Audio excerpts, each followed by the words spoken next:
Hello friends आम्भे माने बे city exam रे physical science रो आसुथिबा किछि सिलेक्टेड क्वेश्चन डिस्कशन करिवु जहाँकि आपण मानक पई बहुत इंपोर्टेंट।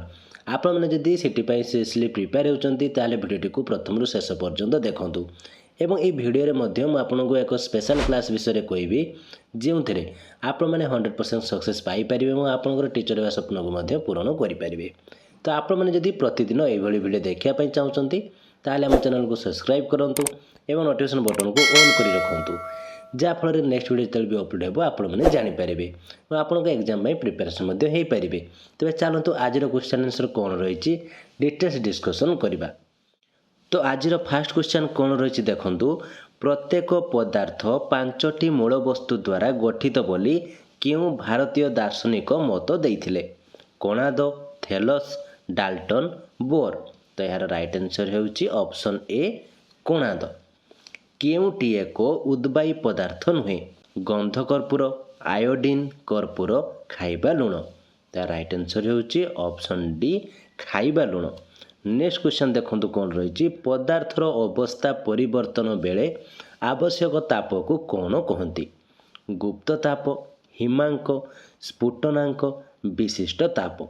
तो राइट आंसर होउची ऑप्शन ए गुप्त ताप। साधारण तापमात्रा रे क्यों मौलिकटी तरल अवस्था उपलब्ध हुए पारद गालियस सीजियम इंडियम। राइट आंसर होउची पारद। नेक्स्ट क्वेश्चन देखंतु कौन रही किए एक उपधातु पारद अंगारक बोरन सुना। एक क्वेश्चन टी बहुत टाइम एग्जाम में आसी किए एक उपधातु पारद अंगारक बोरन सुना। तो राइट आंसर होउची बोरन। केउटी प्रकृति रे मुक्त भाव रे मिले नहीं सुना रूपा platinum sodium. Right answer option D sodium. स्थिरानुपात नियमर प्रणेता किए स्थिरानुपात नियमर प्रणेता किए Proust Democritus Lavoisier Dalton. Right answer होउची प्राउस्ट। प्रोटॉन रो आविष्कारक किए Thomson Goldstein Rutherford Chadwick. Most important question proton रो आविष्कारक किए। तो राइट आंसर होउची Goldstein option B.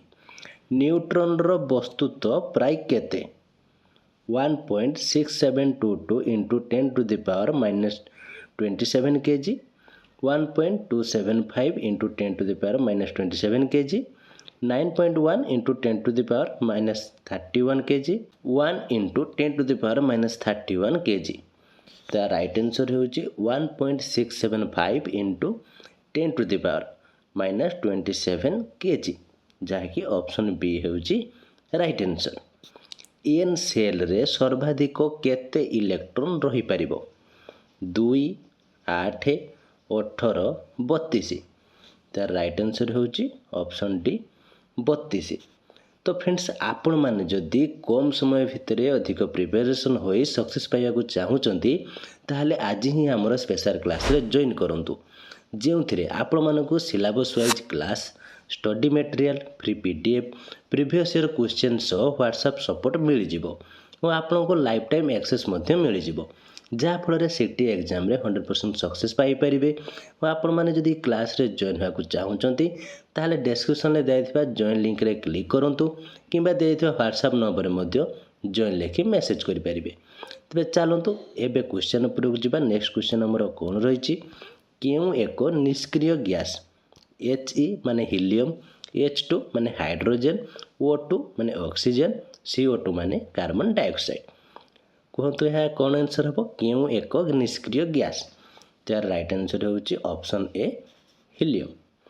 Hydrogen nucleus रे न्यूट्रॉन संख्या केते 1 2 3 0। तो यार राइट आंसर होउची ऑप्शन डी 0।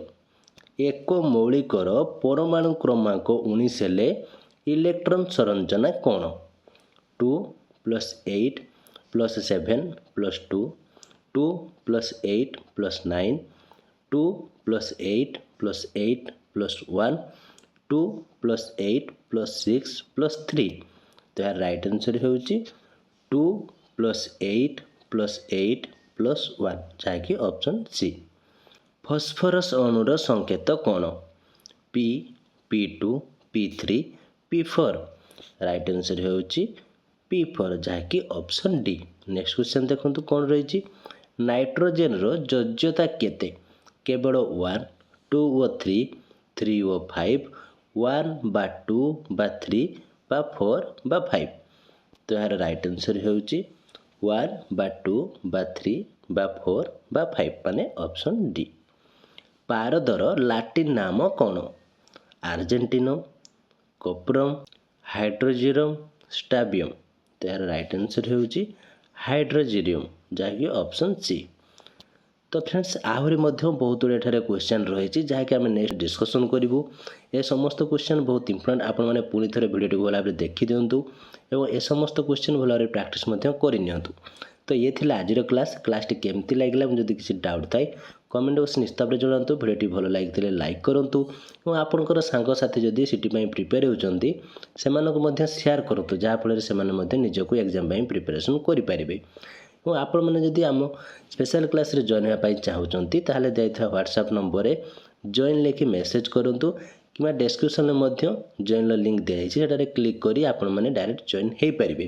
ଯଦି କିଛି କ୍ଲାସ୍କୁ ନେଇକି ଆପଣଙ୍କର ଜାଣିବାର ଥାଏ ତାହେଲେ ଦେଇଥିବା ହ୍ୱାଟ୍ସଆପ୍ ନମ୍ବରରେ ମଧ୍ୟ ଆମକୁ କଣ୍ଟାକ୍ଟ କରିପାରିବେ। ଏବଂ ଆପଣମାନେ ଯଦି ଆମ ଚ୍ୟାନେଲରେ ନୂଆ ଅଛନ୍ତି ତାହେଲେ ଚ୍ୟାନେଲକୁ ସବସ୍କ୍ରାଇବ୍ କରି ନୋଟିଫିକେସନ୍ ବଟନ୍କୁ ଅନ୍ କରିଦିଅନ୍ତୁ ଯାହାଫଳରେ ନେକ୍ସଟ କ୍ଲାସ୍ ଯେତେବେଳେ ବି ଅପଡ଼େଟ୍ ହେବ ଆପଣମାନେ ସର୍ବପ୍ରଥମେ ଜାଣିପାରିବେ ଓ ପ୍ରିପାରେସନ୍ ମଧ୍ୟ ହୋଇପାରିବେ। ତେବେ ଆଜି ପାଇଁ ଏତିକି। Thank you.